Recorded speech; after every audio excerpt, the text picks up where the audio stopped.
After picking up a promising point at St Mary's, Pompey came crashing back down to earth last week when a struggling Sheffield Wednesday dominated at Fratton Park.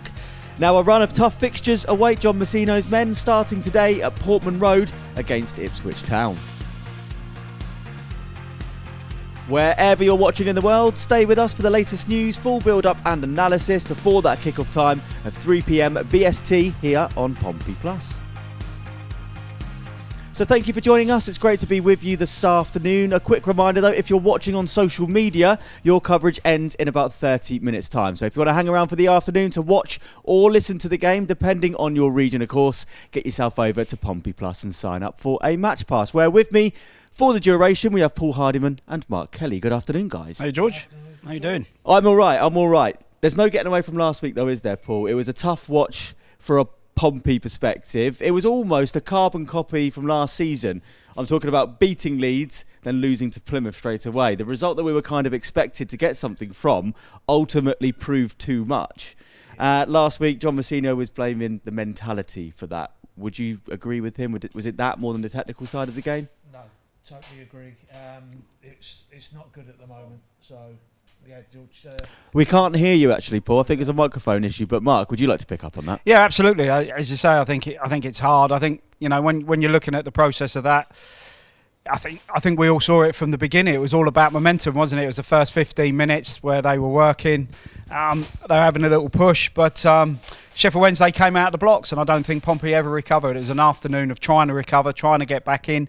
We had a little spell at the end of the first half when we thought you could see it was a 10-minute bit of a change. Second half, same thing. Sheffield Wednesday come out with the same momentum, same approach, and just basically pushed on to win the game. But I think, it's how you start things, and I think we just didn't start at all last week. Technically, can you pinpoint, Paul, believing you're back with us, what went wrong last week? John talks about mentality, and I think it just boils down to that. They go to St Mary's, they go an absolutely fantastic result. Everyone's happy, everyone's buzzing. And then the next thing is, like you said, George, the Leeds game and the Plymouth game come rushing back into your mind last season, where great performance on the Sunday, poor performance on the Wednesday. I was hoping that this time, you had sort of 6-7 days difference, time to calm down, get it out your system, and go again. But it just didn't happen, and it does look. It's hard sometimes to get yourself up for one game and maintain it, but professional footballers, you have to do that, and it's a real tough one, I've got to say. But you've got to perform week in and week out. Mark, could it have been like a hangover from the South Coast derby, perhaps? Because you put everything into that, don't you? It's a massive occasion. Yeah. We saw Southampton suffer a defeat to Hull City as well, so maybe both sides. Yeah, you do. Listen, there was a lot of energy, a lot of effort, a lot of emotion wrapped up in that day. Of course there is. Everybody, from both fans, clubs, it's all the way it is. But the problem is, it's like that. But that's when the professionalism, the standards, creating the standards has to come in over a course of a season, because those up and down, the big dips, the ups, the highs, the lows, what you want to do is trying to get that consistency where you're getting kind of levels of performance. And you saw from the Southampton game, we started brightly, could have been 1 or 2, maybe 3 up. We started probably a lot quicker than they did. So you look at that, and then you look at how we approached it and how we started here. It's one of those things when you play a team where they were, their fans are in great voice. They're a massive club, aren't they? They're a big club. We know where Sheffield Wednesday are, but they've just been struggling. But they come into us. They've got nothing to lose. They've got everything to gain. And that's exactly how it looked. And, we just didn't start the game. So I think from a coaching point of view, from the staff point of view, that would be massively disappointing and something they've got to eradicate during the season going forwards. And after Sheffield Wednesday, John Msino threatened a few changes. We will come on to the team news in just a moment. But what's it like as a player in training all week when your place might be at risk? And I'm not saying that ever happened to you, Paul, of course. No, it certainly did. I've got to be honest, George. I always remember speaking to Stuart Pearson. Stuart was a really honest pro, and I was lucky enough to be on a course with him.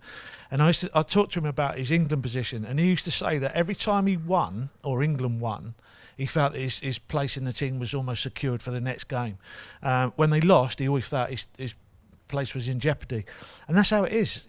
Professional footballers, you're out there to perform, you're out there to get results, and every time you lose, You're putting yourself in jeopardy of not being in the team next season, next week. So for me, it's about going out there, performing and doing your job. And if you do that, 9 times out of 10, a manager will trust you. And, like we talk about the good old days and everything, but managers used to say, like, I can trust you.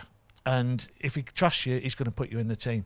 If he's one of those where he's a bit doubtful about you, he probably is not. So, you have to go out there and you have to perform. And hopefully today, the lads are going to put that game behind them last week and now move on to fresh pastures. Yeah, so on that note then, we will dive into the team news in more detail in a moment. But now, a quick look at the championship table to see how last week affected things. Pompey still very much in a mid-table position there, Mark, and the longer that continues, the more confidence builds, doesn't it? Yeah, absolutely. As we said, the good thing about the Pompey start, it's been consistent. We've had a couple of wins, a couple of draws on the board, so we've been pretty consistent in what we've been trying to do. Last week was probably the first blip of the season, really, in that way, where the performance wasn't at the level. So, today is all about trying to put that right again. It's a big ask. I mean, Ipswich haven't been firing. I'll talk about them in a minute. But, it's now time to try and re-establish, can we get that little bit of consistency in our performance again up there today? And one thing we did see last week, Paul, a few players getting given a chance in a league match. Hayden Matthews, Luke LaRue, Mackenzie Kirk, Mark Kosnowski, a couple of which we'll see quite close up today, but all adding minutes to their tally. How do you assess some of those players so far? Well, we talked about it before the game and had a little bit of a debate, Mark and I, and Mark said it might be a chance to give some of those players an opportunity, and they got their opportunity, albeit sometimes as a substitute. But now some of them might be starting in this game today. They've got the chance to prove why they should be in the team, and once you're in that team, you win. As I say, you win the games. Makes it hard for the manager to leave you out. So good performance, get a win, you stay in the team.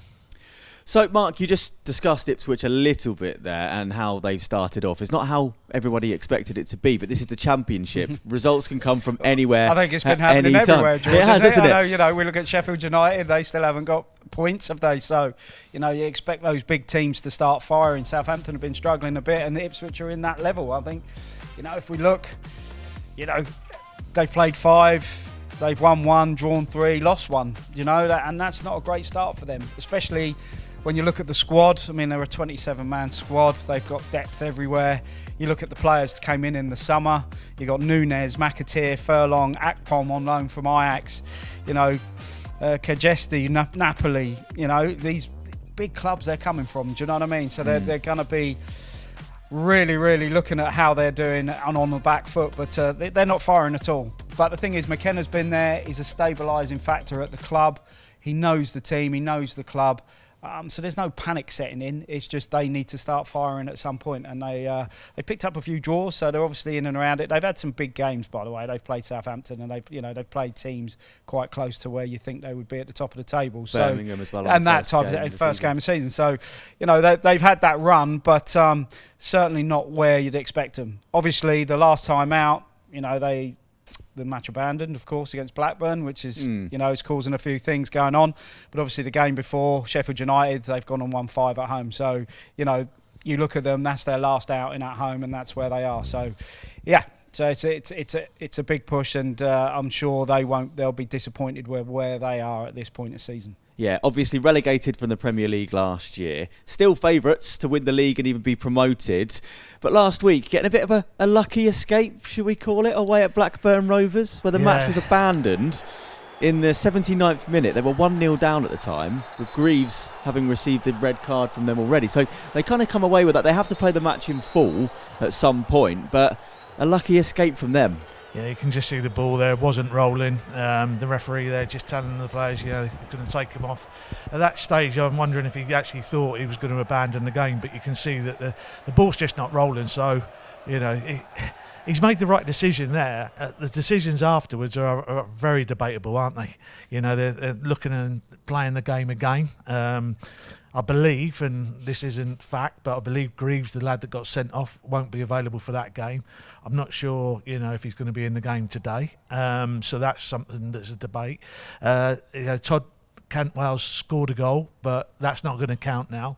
And obviously the result doesn't stand. So, Blackburn will feel massively aggrieved from that, I'm sure. But Ipswich will be breathing a massive sigh of relief. Yeah, we will discuss the team news in more detail shortly. 5 changes for Pompey today. But first, we're going to recap the action from last Sunday at Fratton Park, where Pompey women made their first appearance at PO4 of the season. And they also picked up as well their first win of the season.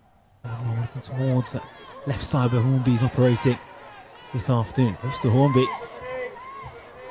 It's been clipped and the referee gives the free kick to Portsmouth. So Hornby is over it.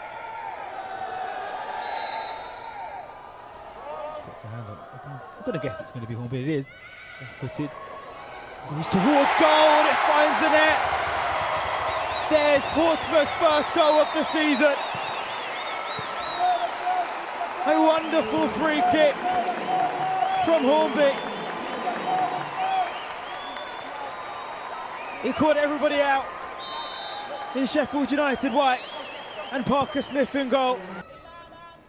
Lafayette, another deep corner on target, and there's the levels that not got in.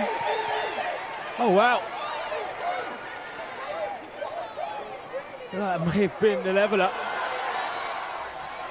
The referee's just going to pause. I think there were some remarks made by the technical team, the management on the two sides, guessing it would be Sheffield United. The assistant coach there, Luke Turner, of course, is taking charge. And Sheffield United, as head coach Ash Thompson has been suspended and he's been sent off.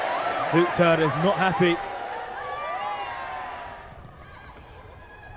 Field, Devlin trying to release it to Thomas. This could be an instant impact here from the substitute. Thomas just goes wide. What an opportunity. Oh, it's a really good take here, providing an opportunity for the shot, and it's well saved. Gray had to be alert. Thomas involved again. From Taylor. Here is Devlin. Up against Collins. Nice skill. Trying to put it to the far post. Oh, what a chance. Not able to push the ball forward, but it's not enough. Portsmouth have their first victory in the league. A very big win for Pompey women in the WSL2. Can Pompey men repeat that today in the Championship? 5 changes to your starting 11 today. Bursic makes a debut in goal. Josh Knight comes in, as does Mark Kosnowski, Min Hyuk Yang and Luke LaRue, whilst Killip, Shaughnessy, Chaplin, Murphy and Swift all make way. So, Paul, talk us through this. Obviously the Chaplin one was expected, Shaughnessy as well because of the injury, but we don't know the extent of Murphy's injury yet, but obviously 50-50 today, going in the wrong direction there. John Swift drops out, and as does Ben Killip. Yeah, I'm looking at that and I'm looking forward to seeing Josh Knight play. Coming in, playing alongside Regan Poole, that would be solid. Pretty much like for like for with Shaughnessy dropping out, Knight coming in, very experienced player. I'm looking forward to seeing LaRue play in midfield as well. He looked good last week. Yeah, I mean, he looks like he's an athlete. He looks like he's calm in possession. And the one that I'm really, really looking forward to is seeing Yang play. I'm hoping that the young man can, produce some of the form that we've been hearing about, but we haven't quite seen yet. He came on against Oxford, had a little 20-minute cameo there, but since then had a game against in the League Cup, but then since then hasn't really had any chance. So this is a massive, we talk about opportunity. This is a massive opportunity for him personally, and I hope he can go out there and deliver. I'm looking forward to seeing him, obviously with the ball, but also how he does defensively, tracking back, and also with the press, because that's something that I would have thought that John Msino and his coaching staff would have had to work with him, understanding when and when not to go and who to pick up. So it'll be interesting to see how he performs today. Getting the nod ahead of Bianchini, who's been in that position so far this season. We've seen him make a start, but obviously not doing enough ultimately to keep that. Well, I mean, I think that we go back to the Oxford game, first game of the season, and he had that chance. And I said to you at half-time then, if that goes in, his confidence is rocketing. He's sky high. It didn't. And from then, his confidence seems to be lacking a little bit.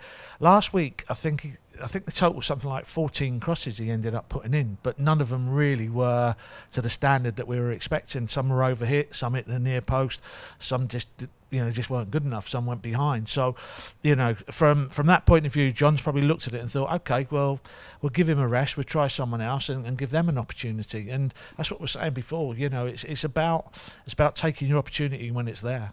Yeah, we haven't seen this many changes in a while for one game anyway. Yeah. When they're unforced like this, a couple of them anyway at least, do you feel it's the right thing to do off the back of last week? Does it send a message to the players that could have been considered to have underperformed last week? Well, it's hard, isn't it, as you say, because the performance levels were nowhere near the standard that he'd want. So, you've got to try and formulate a reaction somewhere. So as Paul said, the squad's there for a reason. You want some reactions. You want to see different people feeling different things. And, it's all about standard and quality of delivery, because as soon as you step across the white line, you're there to go and do your job, George. And obviously last week he felt that a few of them didn't do it to the levels that he wanted. Yeah, we just touched on Luke LaRue there, coming on and making a decent appearance of himself on the day as a substitute last week. He has the highest passing accuracy and crossing accuracy of the entire Pompey squad. Obviously, it's all relative because he's played far less minutes, but it is a sign, isn't it? A sign of intent and positive things to come. Yeah, it's a young man that's out there trying to carve a career for himself, and he's come to Portsmouth to play football, and the opportunity that is there for him today. It's a fantastic stadium to go and play in. He's playing against a team that's just been relegated, coming out of the Premier League. What more can you ask for? It's a great opportunity for him to go there and stamp his authority on the game and then go and play. Yeah. On the injury news, Conor Shaughnessy, we don't know the extent of that, but it didn't look good when it happened, and him not being anywhere near the squad today is quite telling, but I'm sure post-match John Msino will talk more. Josh Murphy, as we said, was 50-50 going into this one, but ultimately not in the squad. That one might be more of a long-term thing, just getting back to full fitness. Harvey Blair, available for selection, not in the lineup, but maybe it's too soon for him at the moment, Mark. Franco Ume's got a slight hamstring issue, but there's a couple of long-term ones in there, and you don't want to see these build up, do you? Callum Lang, Conor Shaughnessy, who we just mentioned, Nico Schmidt and Thomas Waddingham. There's some important names in that list. There is. If you're going to pick 5 or 6, big time players out of that group, they're there. Callum Lang was so consistent last season. He was the one driving that front line, really. And as you say, Shaughnessy comes back in. He looks comfortable. We all know what he can do. And then he picks up that injury again that's so reoccurring at this moment in time, which becomes a real problem. So you get settled, and then these things start to change again. But that's a season. Seasons can kick up all sorts of different things, but they're certainly, I'd say they're the kind of senior pros you've got in your squad. So, yeah, you really long-term injuries. You don't want to see it. Just on that, George, I think that probably the club will be looking at why they're getting hamstring injuries. Is it the amount of training or not the amount of training they're doing? Is it certain exercises that they're doing that, are causing it? But, Callum Lang being out and then Shaughnessy as well, 2 major players for you, both out with hamstrings, when you're in that coaching environment, your brain doesn't stop. You're just like thinking, why, what have we done? And trying to, put it right really, so that we don't get any more injuries like that. Yeah, so we'll see how the team fare this afternoon. Let's have a look at today's opposition, the home side, the Tractor Boys, Ipswich Town. Mark, you've been having a look at this team. We can see one name there immediately that will ring a bell to a lot of Pompey fans. They're number 9, leading the line in George Hurst. 40 appearances and 13 goals for Pompey during his time here. Yeah, and what's really interesting about the squad, I think there's 4 or 5 changes they've made from the 5-0 Sheffield United, so that just shows how in-depth their squad actually really is, whether it's injuries or whether he's looking at what he thinks his strongest team is now. But Filagini is their strongest goal scorer. He's a wide boy, quick, bright, scored 3 this season. Obviously Hurst has scored 2. All 3 against Sheffield United, wasn't it? All 3 against Sheffield United. That's where he's picked them up. And Sammy Schmodix comes back in. Furlong, as I said, the squad... if you can change 5 in after a 5-0 win, that's quite a big old statement. Whether it's injuries or not, that actually shows how in-depth they really are. We've changed 5 after a 2-0 loss. One other player I want to quickly pull out is Leif Davis, coming from Leeds, obviously Premier League experience last year. There was maybe rumours that he would have stayed in the Premier League for a team there, but no, he's at Ipswich Town again this season. But he's one of those players that you really have to keep an eye on. His forward runs so dangerous. Yeah, and it's down that left hand side. Filingini's out there as well, so there's obviously them two combining. They'll probably give him a bit of a free rein to get out and get down that left hand side with Pompey. But listen, he's bright, he's quick, he can play, and he's going to cause problems. So apparently, Cedric Kipra moves in, replacing Jacob Greaves, who serves his 1-match ban today. There you go. Apparently so. But anyway, we're going to talk about, we could go on about that all day. Yeah. We're going to talk about the two front men now, Colby Bishop and George Hurst, to see how they stack up against each other. You've been crunching the numbers, Paul.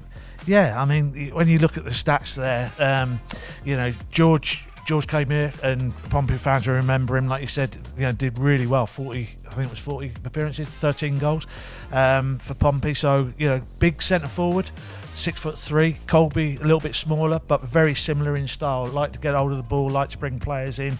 Hurst with leading at the moment with the 2 goals against Colby's 1. Shots, Colby having a few more. One of the interesting one, Jules 1. Look at that. That's massive in Colby's favour, and that sort of signifies probably why Pompey didn't take Hurst, but not the major factor. Offsides, Colby there, eight offside, and last week I remember the ball being whipped in from the right hand side and him just ghosting in at the far side, being offside, and maybe he just has to look at that and play just off the shoulder of the defender, holding it, just his runs just a little bit, but both very good centre forwards in this league, aren't they? And when you look at, I looked at Colby started his real career at Notts County, but then went into non-league. He was born in Nottingham, and there Hurst born in Sheffield, where his dad played for Sheffield Wednesday. He's made his debut for Sheffield Wednesday, but then went abroad, came back to Leicester. So good players. One certainly the centre halves are going to have to keep their eye on today. So we'll hear more from Paul and Mark in just a moment, but get in touch with your thoughts, Pompey fans. What do you make of the lineup today? Is there anything you'd have done differently? What are your score predictions as well? 07457 413 694 on the WhatsApp, and you can also scan that QR code on the screen now, and it's at Pompey on X. Now, though, we're going to get the thoughts of head coach John Msino. We spoke to him earlier on this week and started off by asking about his key takeaways from last Saturday's defeat. Yeah, we were really honest about what we thought of the performance. We came back in on Monday morning and ironed out a few bits, and we've taken stock of where we're at and tried to pick apart some of the reasons for that, and then put it behind us really quickly. I think the most important thing is that we've got to move on for the game of the weekend, the 3 games we've got next week, and make sure we don't perform that poorly again. Yeah, I think Luke was probably the sort of shining light of the players on the day. Performed really well, looked very, very tidy, looked very, very sharp. So really good to see him in a Portsmouth shirt for an extended period. I know we've seen a couple of glimpses, but usually when we need to make that change and it's sort of backs against the wall. So yeah, great to see Luke come on and do as well as he did. And similar notes for Josh. I think Mark had a lot less time on the pitch, so difficult circumstances for him coming on at 2-0 down, but Josh showed some really nice touches as well and showed why we've brought him into the football club.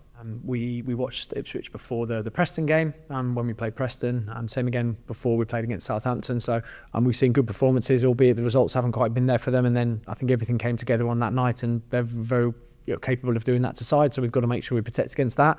They're an excellent side, and not just this season, over the past sort of 3 years. The campaign they had in League One, the campaign they had in the Championship, been probably the outstanding side of the country over those couple of seasons, and were unlucky in the Premier League. I think really going up there very, very quickly from League One to the Premier League quickly and competing, and I think they've come back down. They've strengthened brilliantly. Kieran's had a very, very distinct playing style now for a number of years, and they do it very, very well. So really, really well coached side. They've added in terms of the quality that they've got from coming down from the Premier League, and take the weekend's game out of it. It was probably a strange game up against Blackburn with the weather, with the result, with the fact they went down to 10 men. You look at a week before that, and they absolutely dismantled Sheffield United on a Friday night, and deservedly so. So I think we've got a very, very tough game on our hands against really good opponents. So there we go, the thoughts of the gaffer there. Just over 5 minutes left until kickoff. Mark, I'm going to use one of your favourite words now, momentum. That's key at this stage of the season, isn't it? And it's fair to say, coming off the back of last week, there is a different feeling, isn't there? Not just because it's empty here at Fratton Park today, but it does feel slightly different. Yeah, absolutely. Because listen, when you've had a disappointing week, when it's been tough, when you haven't performed, when you haven't delivered, you know, there's always that feeling of let's get on to the next one. Let's get get that sorted. Let's get it right, and let's understand that. But I think there'll be a lot of talk about that this week. You know, the first 15 minutes we were just so far off the pace and wherever it was, and he'll certainly up there. He'll want to try and put that right today. And there's a difference probably between going gung ho, but then absolutely getting your presses right and getting your timings right and doing what you need to do. So I'm sure that's what he's going to expect from his team this afternoon. Yeah, Watford on Wednesday, Middlesbrough a week today. It's a tough run of fixtures coming up, isn't it? How important is it to get something from today to go into that with some momentum? I think it's important every game. You know, you go out there and your adage should be like, don't want to get beat. You know, let's get at least a point. Best way to get a point is by keeping it 0-0. So the longer we can stay 0-0. I remember saying to you at half-time last week, John will find out about his players in the second half. I think he found out a little bit about them, and now that's why there's so many changes. So now it's about doing their jobs. You know, and this game today will be a massive game for those players out there today. Yeah, Mark, at the top end of the pitch, Ipswich scoring 9 goals this season compared to Pompey's 5, but defensively that's where Pompey have really shone so far, but we've seen changes in personnel due to the injury of Conor Shaughnessy. Yeah, absolutely, and Ipswich have let in a few goals. They've let in 6 or 7, I think, and so they've not been solid at the back, but they've been scoring goals, so it's that momentum thing. Yes, we'll see how that affects it, but it's a big opportunity for Knight coming in, actually now stamping his authority on what the game is, and with the goalkeeper as well. So, you know, individually, a lot to play for from individuals, but yeah, it's going to be a hard ask for Pompey this afternoon. So we'll come back to you two for a prediction in just a moment as the players emerge onto the pitch. Some social media messages to read out. Happy birthday, Kevin Kehoe. He's 69 on the 5th of October, and he's a lifelong fan now living in Perth, Australia. Very nice. Love from Roisin, and happy birthday, a couple of birthdays today, to my dad Kelvin Shaw and Taylor from Dan and Elsie. And Matt simply says, it's time for Cov's Nov season. Difficult one to say, difficult one to read. Paul, let's get your prediction for today then. Pompey against Ipswich. Yeah, it's a tough one, George. I would love a 0-0. I would, so the defence are doing their job and we get a point to come away with. So I'll stick with 0-0, but my heart is actually saying like that Ipswich will score. So we're going to have to at least score one to equalise for it. So 0-0 for me. A 0-0. An excited 0-0 or...? No. Okay, great. We look forward to that. Mark, how about you? To be honest, I think it's going to be a really, really big, tough ask this afternoon, and I think I'm going to go an Ipswich 2-1 win. Wow. Okay. Yep. Are you feeling more positive at home? We'll find out soon enough what happens, won't we? That's it from us for now, but we will return at half-time. If you're watching on social media, though, your coverage ends here. If you're overseas, you can watch the match at Pompey Plus. If you're here in the UK, audio commentary is available. And myself, Paul and Mark, will return at half-time, but now we cross to Portman Road, where Pompey take on the Tractor Boys.